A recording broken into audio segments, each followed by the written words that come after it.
ان الانسان خلق ہلوعا، اللہ تعالیٰ فرماتے ہیں انسان جل باز ہے. اذا مسہ الشر جزوعا، جب اس کو کوئی مصیبت پہنچتی ہے تو جزا فضا شروع کر دیتا ہے، صبر سے کام نہیں لیتا. وَإِذَا مَسَّهُ الْخَيْرُ مَنُوعًا، اور جب اس کو کوئی پیسہ میسا ملتا ہے، دولت آتی ہے اس کے پاس، تو کنجوس بن جاتا ہے، اس پہ سانپ بن کے بیٹھ جاتا ہے. کئی ہفتوں سے اسی آیت پر درس چل رہا ہے کہ جلد بازی کا مطلب کیا ہے.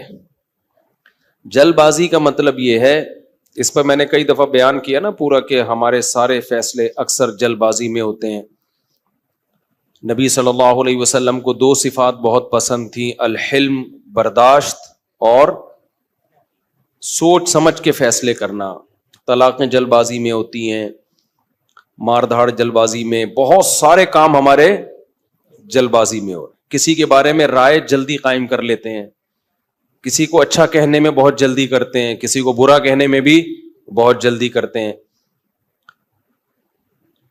تو اسی طرح جو شخص بھی جس کی دل میں کوئی خواہش پیدا ہوئی، اس خواہش کو فوراً پوری کرنے کی کوشش کرنا، یہ بھی کیا ہے؟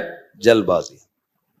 آپ سوچ تو لو بھائی، یہ خواہش پوری کرنے سے آپ کو فائدہ ہوگا، نقصان ہوگا، کہیں لت تو نہیں پڑ جائے گی آپ کو؟ نشہ ہے، دل چاہتا ہے، لوگ کر لیتے ہیں بھائی، اس سے تو آپ تباہ و برباد ہوتے چلے جاؤ گے. تو جو خواہشات کا غلام ہوتا ہے وہ جلد باز ہوتا ہے، اور جو مستقبل سامنے رکھ کے زندگی گزارتے ہیں ان کی طبیعت میں جلد بازی نہیں ہوتی، ہمیشہ وہ کامیاب ہوتے ہیں. تو یہاں بھی اللہ نے کیا فرمایا کہ جلد بازی کی ایک مثال اللہ نے بیان کی ہے. وہ مثال یہ ہے، اذا مسہ الشر جزوعا، جب کوئی مصیبت پہنچتی ہے نا، ہونا یہ چاہیے مصیبت میں انسان کا دل کرتا ہے ہلڑ بازی کا، ہاں ہو چیخو پکار، ادھر ادھر، ڈپریشن ہوتی ہے اس کو. تو جو دل کر رہا ہے وہ آپ کرنا شروع کر دو، اس پہ کنٹرول نہ کرو کہ بھئی اس کا کوئی فائدہ ہوگا یا نہیں ہوگا. ایسا تو نہیں کہ میرے اس ری ایکشن سے فائدے کے بجائے الٹا اور زیادہ نقصان ہو جائے. تو اللہ کہتے ہیں جلد باز آدمی کیا کرتا ہے، وہ یہ نہیں دیکھتا، وہ بس اپنی خواہش کو پوری کرنے میں لگا ہوتا ہے. غم پہنچا ہے تو اس غم کو ہلکا کرنے کے لیے جو مرضی اسے کرنا پڑے وہ کر گزرتا ہے.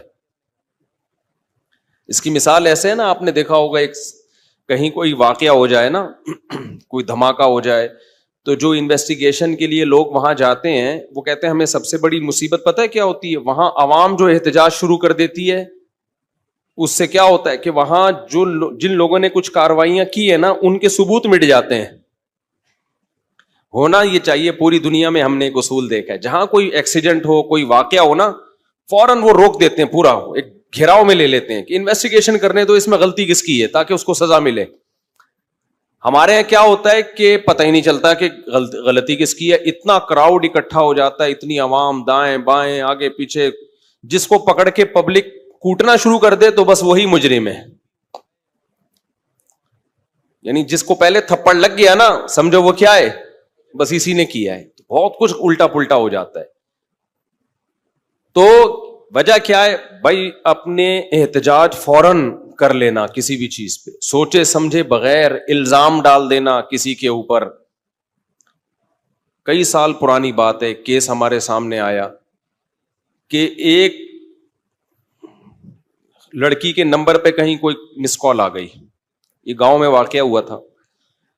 اب غیرت مند بھائی تھا، اس نے دیکھا یہ کون ہے، دیکھا کسی لڑکے کا فون ہے، پہلے سے اس لڑکی کے بارے میں کسی نے اس کا دماغ، بہن کے بارے میں دماغ بھرا ہوا تھا، ہوتے اس نے کیا کیا، اس کو گولی مار دی. اب بہت پرانا قصہ ہے تو ابھی مجھے تھوڑے سے اس کے آثار باقی رہ گئے دماغ میں، پورا قصہ مجھے یاد نہیں ہے. بعد میں انکوائری کی پتہ چلا کہ جی یہ لڑکی بالکل بھی انوالو نہیں تھی، جس بندے نے کی ہے وہ گڑبڑ کرنے کی کوشش کر رہا تھا. تو اب کیا ہوا ہے کہ اچھی اس کو پتا چلا کہ یار میری بے گناہ بہن کو میں نے مار دیا. ٹینشن میں اتنا گیا ہے کہ اپنے آپ کو بھی مار دیا.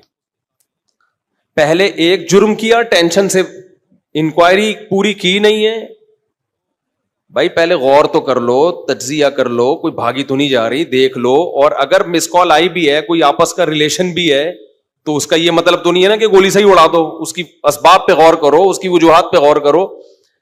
پہلے جلد بازی میں ایک کام کیا, ایک بے گناہ کو قتل کیا, اب جلد بازی میں ایک اور گناہ کر لیا, اپنے آپ کو بھی مار دیا.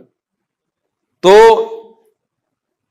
ہمیشہ جلد بازی میں انسان سے غلط کام ہوتے ہیں, ٹھیک کام نہیں ہوتے. کتنی بڑی سے بڑی ٹینشن ہونا, ٹائم سب سے بہترین مرہم ہے, یہ خوب یاد رکھو.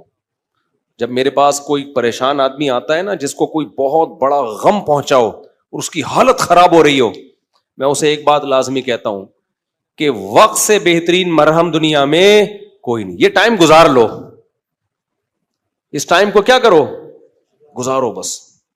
جیسے جیسے ٹائم گزرے گا نا, حالات اپنے آپ کو خود ہی ایڈجسٹ کرتے چلے جائیں گے. اللہ نے انسان کے باڈی میں ایسی ایک لچک رکھی ہے.